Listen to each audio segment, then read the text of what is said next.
Growing up with a growing understanding speech pathology. Conversations about children's development that will support you through your parenting journey. Hi, I'm Lauren from A Growing Understanding, and welcome to the Growing Up podcast. This is where we have real and practical conversations about children's communication and feeding development, helping parents to feel supported, informed, and empowered. Each episode, I'll sit down with one of our amazing team members to share insights, answer some common questions, and give you some useful strategies that you can take into everyday life. So whether you're wondering if your child may need some support or looking for some tips to help their progress, or perhaps you might like to better understand their journey, this podcast is here to help. If this sounds like it may be helpful, make sure to follow along and let's get started.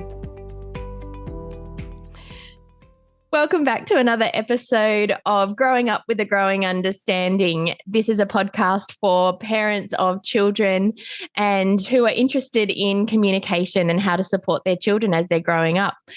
I am joined today by one of our speech pathologists and clinical leads, Jamie. Lovely to have you join us. Thank you for having me. How are you today? I am great. And today we're going to be talking about one of your interest areas and something that I'm really keen to dive in and explore with you. We're talking about augmentative and alternative communication, or AAC. Yeah, I'm looking forward to unpacking it all. It's a bit of a passion area of mine. So, yeah. So this is something that is less known in speech pathology and something that comes up occasionally. And I see it coming up in particular on parent Facebook groups and social media. But we also hear about it and see it sometimes in the media as well. What are we talking about when we're talking about AAC? I mean, that's a very big question. It is a big one. We're going to start big. Yeah. Big. And almost like the answer to that question is what isn't AAC? Like when we're talking about augmentative and alternative communication, essentially, I guess it's just anything that we are using that isn't our speech or our verbal communication. And I think that's sorry to cut you off, but when people think about speech pathology, they only think about verbal communication. They only think about what you say, but communication is so much more than what we verbally say, right? And then that's what this is all about is that augmentative. So augmentative meaning something to support, something to extend, and alternative being different to verbal speech. Yeah, verbal speech. Yeah. So that's essentially what AAC is. So that is why it's such a big topic, right? Is that we're talking about AAC being a different way of communicating. And let's dive into what that could look like. And because I cut you off. No, you're fine. You're exactly right. When I say what isn't AAC, like every single person, even people that don't have challenges with spoken communication, uses AAC, because if we think about anything that's alternative to using our verbal speech, we are thinking about when we're writing emails, when we're texting people. So written communication is a form of AAC. And I'm watching you talking and you're using gestures and you're using your hands. And that's, certainly an early part of introducing AAC. And even just as you said, everybody uses gesture and uses hands to be able to supplement what it is that we're saying. So much of how we communicate is using body language and facial expression. And I don't know what the exact stat is, but, they talk about body language as that actually is more communication than what you're actually saying. So, it's like 70% is body language, 20% is something else, and then 10% is what you're actually saying in terms of conveying meaning. That's how we know if someone's saying anything in a happy tone or an angry tone. Like, it's body language and it's gestures and it's everything around the words that we're actually saying. So all of those things are AAC as well.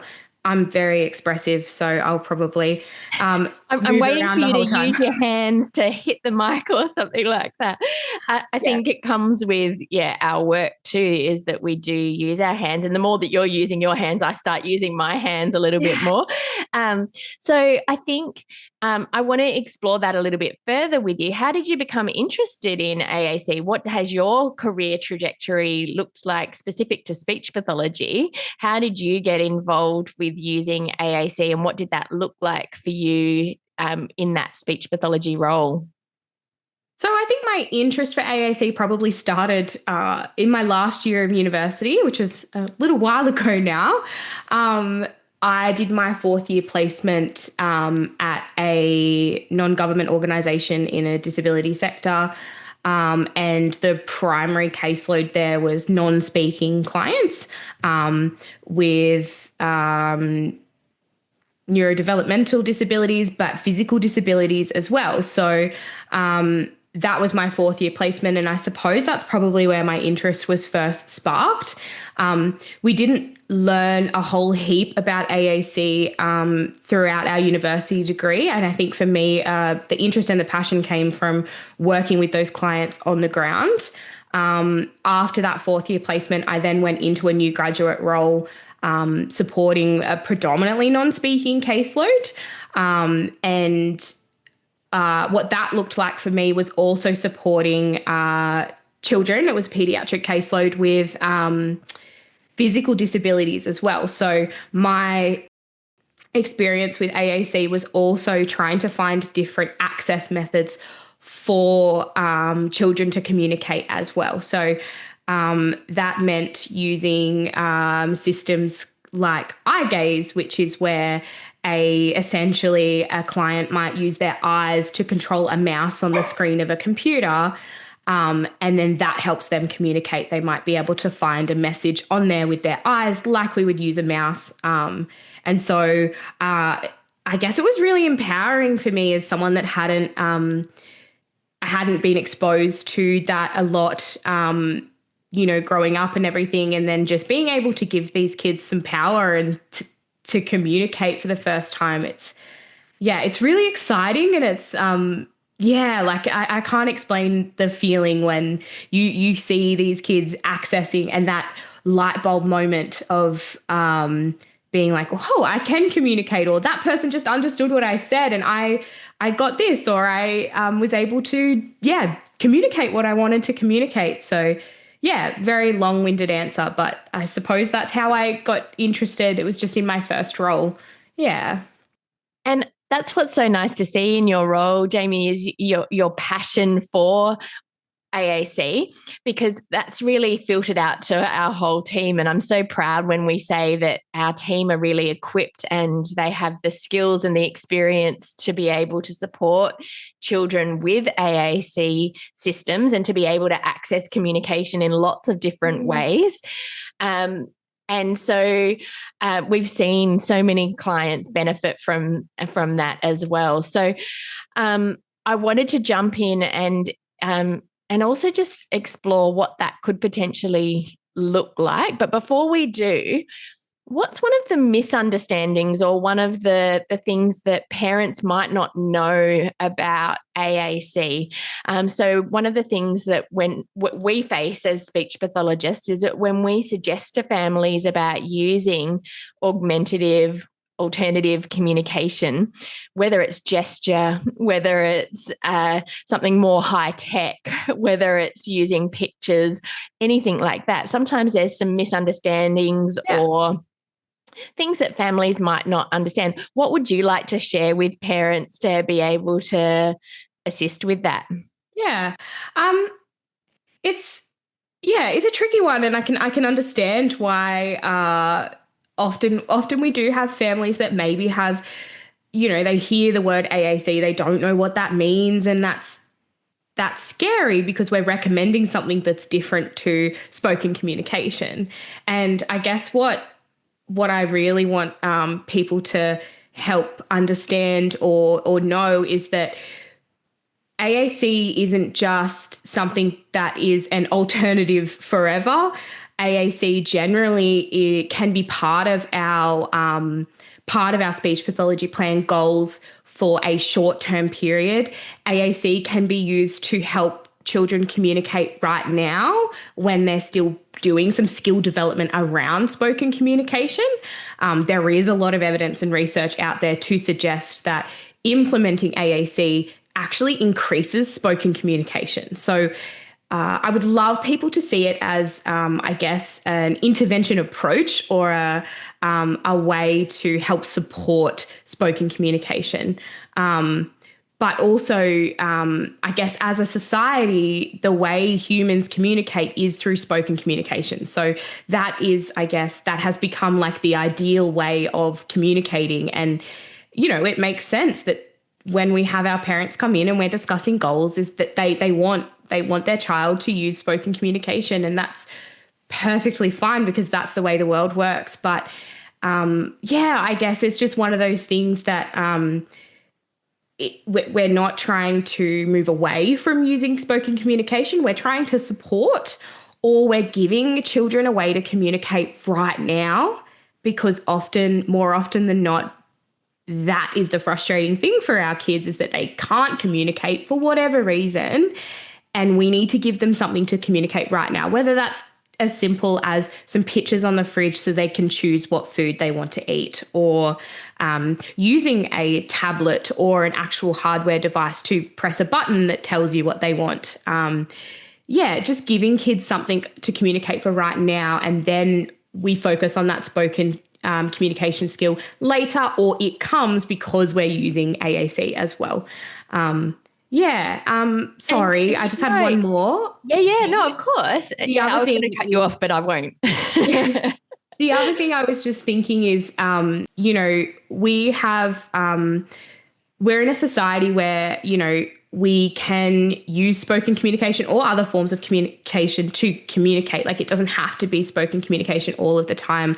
I know personally I don't like making phone calls, so my preference is to book something online, right? So, I guess AAC can also be about, a teenager or an adult being like, well, it's actually not my preference to use spoken communication in that way. So what are some other ways we can support that? And also, children, sometimes when they're dysregulated, they lose access to that language system. So if we think about as adults, when we're feeling dysregulated, you kind of just shut down, and you might have been able to explain yourself when you were feeling happy and okay and everything was going really well, but then something upsets your day and you only have access to no, stop, or like go away. So when we are dysregulated or feeling angry or upset, our language system might shut down and we lose that access to communicate. So for a lot of our kids who experience dysregulation, AAC can be a powerful tool to help for those periods of time. So it might be something that they use part-time and not all the time, that we provide that input when they need it, and then when everything's great, then they might not need to use it. Yeah, all really good points. And if I can go back to something that you said at the beginning in terms of families, when they come to us, they often come with the goal of that they're wanting to improve their child's spoken communication. I think sometimes another goal that is really high up on the priority list is to reduce their child's frustration, or to improve their child's ability to be able to engage, participate in their life and, the things that are important for them.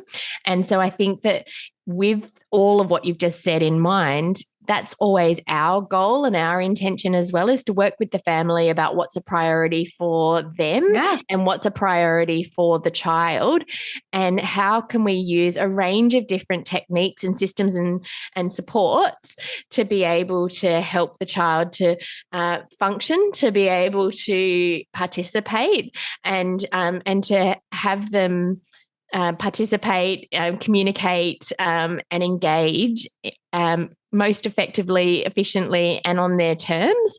So I think what we're really trying to get the message across is that this can be a way to add to any other therapies that we're providing. So I think, it's certainly something that we do as part of our service and our practice, is that we offer this as something to our families that can also support that therapy. And so it's something that they may not necessarily have intended when they access speech pathology, but it may be something that a speech pathologist suggests or recommends. Or if you're listening to this and your speech pathologist hasn't suggested it, it may be something to strike up a conversation with your speech pathologist about, that there may be some AAC systems that and some things to consider to support your child's communication in a range of different settings.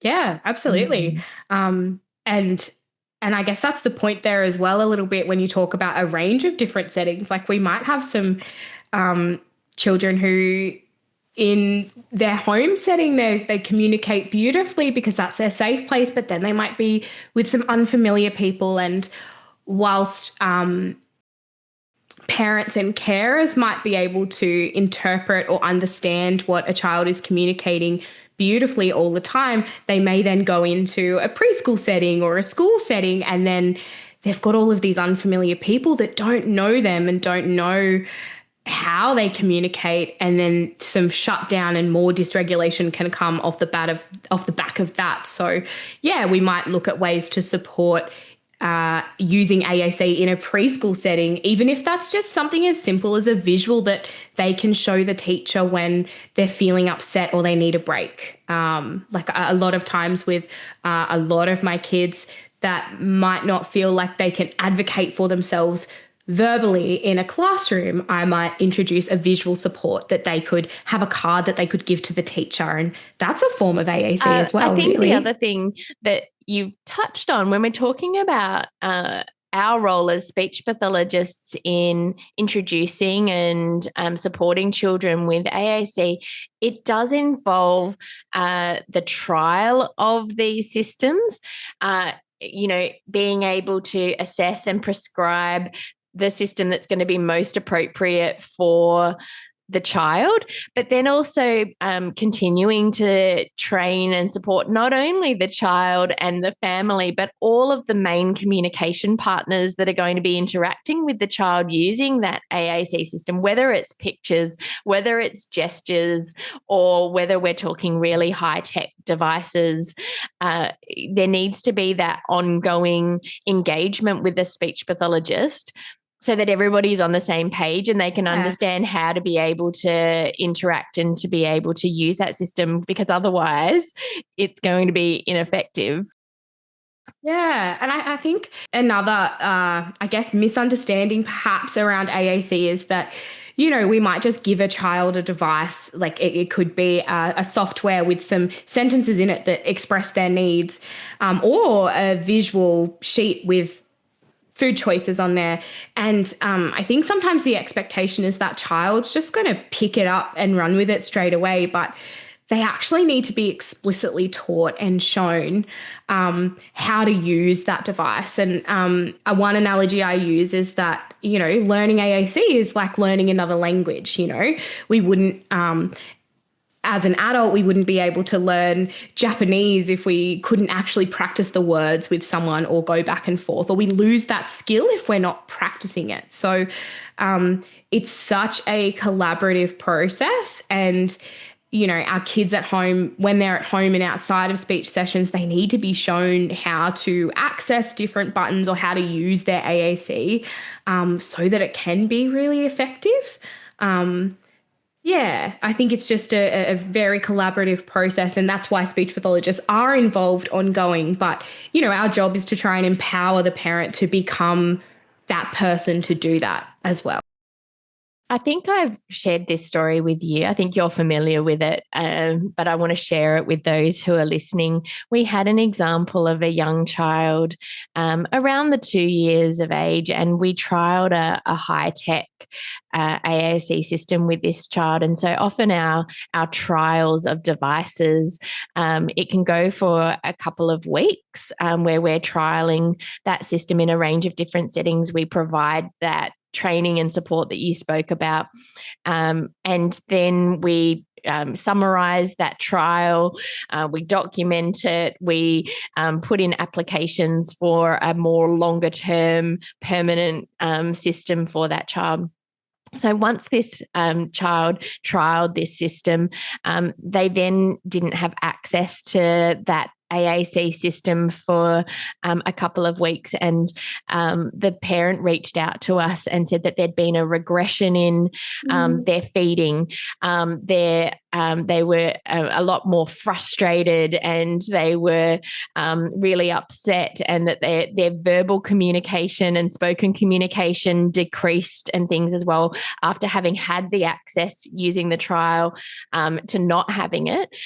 So we quickly rallied, and we pulled together a spare device that we had in the clinic, and we got it really quickly, like within a day, to this child. And we've got a photo of this child, as soon as they get the device, to be able to communicate, smiling, and an immediate improvement, and a huge, trajectory in terms of their spoken communication.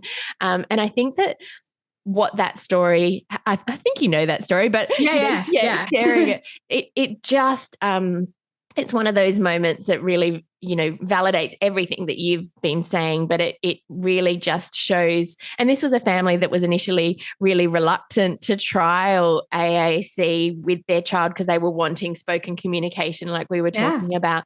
But it really, validates just how empowering it can be to have another way of being able to express their wants, needs, and comments, and greetings, and exclamations, and all of those things. And so I share that story because I really want to reiterate to families who may not have heard about AAC before, who may have heard about it and are feeling uncertain or unsure about it, that it's worthwhile a conversation, and it's worthwhile exploring what opportunities there may be, because that particular story isn't isolated. We've heard that on so many occasions, but it's just one that really sits with me as being really special, and highlights just how impactful this can be. So if there's one message I would certainly share, and I'm sure I'm on the same page as you with this, Jamie, is that it's worthwhile a conversation with your speech pathologist and potentially exploring it, and thinking about how you may be able to incorporate this for your child and your family. Would you agree with that? Oh, absolutely. And I think what you highlighted beautifully there is this child was 2 years old. We as speech pathologists, we don't know what we don't know those prognostic outcomes for kids. And, this client now is using a lot of spoken communication because we used AAC as a intervention approach, I guess, or as a way to support that child. So they still got the same results, and they're using full sentences now and all of that kind of stuff, which is amazing. For me, when I was in my first role, what I found was that I would often, I would have a lot of children on my caseload who were sort of getting to the age of 8 or 9, and, they'd done a lot of traditional therapy approaches and stuff like that, but they'd never explored AAC. And I think just back to that kind of misunderstandings piece from before, I think there's this big misunderstanding that AAC is a last resort, or the last thing that we try. I don't want families to think that we're suggesting AAC because it's the only thing that will work, because for me, it's not about that. It's how can we support them right now? Of course, your goal as a parent, we're always going to respect, and it's just our pathway that get to that goal. It can look different to what we would traditionally expect. So it's not a last resort. It's not we've tried everything else and let's just try this. It's no, I think this could support you right now, and we can still get to that end goal that you want. It just might look different to what perhaps I was expecting, to perhaps what the parent or carer was expecting. Yeah, really nicely put. So I love starting young when you get those kiddos in that just need that extra support. Starting from a young age is really good too. Yeah. The more you talk about this, the more excited you get, Josie. I'm really keen for you to share about how you're using your passion and your knowledge and experience in this space to be able to support our team and to support our service in ultimately helping more families to be able to trial and to access AAC systems. Yeah, so I guess my role here at A Growing Understanding is I'm in the clinical lead role. So I'm responsible for supervision of the other speech pathologists here. I obviously also have my own caseload of children too who I support. But I guess I've been doing the clinical lead role for a couple of years now. And one of my big things when I started working here, because I do have an experience with AAC, was to, I guess, try and give other speech pathologists those strategies and tools and experience to use AAC so that it didn't become a scary thing for them to suggest to families as well. And I think, I also had some links with some companies that provide AAC. So we've been able to get those companies to come in and do some training with the team as well. I guess now, like, I would say that most speech pathologists here, actually all speech pathologists here, are using AAC in some capacity with their clients. As I said, whether that's supporting to communicate on a phone with texting instead of making a phone call, or that's using a dedicated high-tech device. Everyone on the team is using that now. So it's And I think, you touched on it. We don't learn this extensively at university. It is something that we need to develop through our experiences post-grad.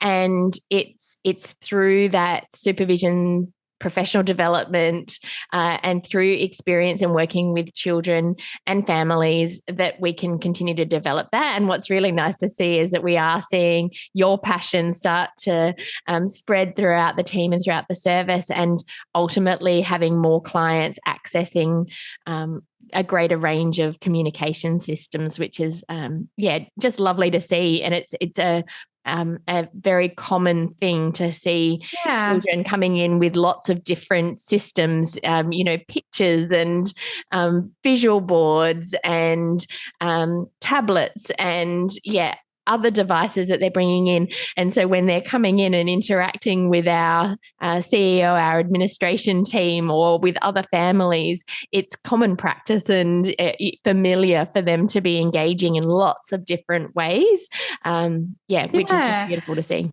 I think as well, like what I feel passionate about as well in my role in supporting other speech pathologists, as well as my clients too, is I really want clients or our children to find the right device or the right way to communicate as well. So I'm actually really passionate about, making sure that our clinicians are using the evidence base to guide their decision making, and that they're not just picking out one software because that's the one I know the best, or that's the way I do AAC. I guess my passion has been in supporting the team to understand that there are so many different options with AAC, and it's okay if you haven't used that option before as a clinician. We can support you to do that, and we can work that out, because for me, the best AAC system is the one that works for the child and the one that the child likes, and the parents too, they play a factor as well. So our recommendation is actually driven by what the child is wanting or needing, and they've chosen that device effectively, or that AAC. Yeah. Love that. Thanks so much for sharing. Really appreciate you jumping on the podcast. Just spreading more information and knowledge about what AAC is for those families that might have heard about it or are not familiar with it, to be able to share that knowledge and hopefully empower them to be able to explore it or strengthen what they're already doing in that space in order to be able to support their child's communication, whether they have communication communication difficulties or not. As we sort whether of they have it or not. whether they, as you said, all humans are using augmentative, alternative communication. And so it's really just about how can we as speech pathologists work with everyone to be able to communicate in lots of different ways in order to be able to support communication. Yep, absolutely. Sometimes I get home from work and I'm like, I'm not speaking. If you want me, I will write. So it's just, it's a journey, isn't it? And we're all using it. Amazing. Thank you so much for all of your time on the podcast today and for sharing all of your knowledge and information in the AAC space, Jamie. Thank you so much. Thanks for listening to Growing Up with a Growing Understanding Speech Pathology. We love helping families navigate their parenting concerns and ensuring your child can grow and achieve. Please rate and review wherever you're listening so we can continue to grow together.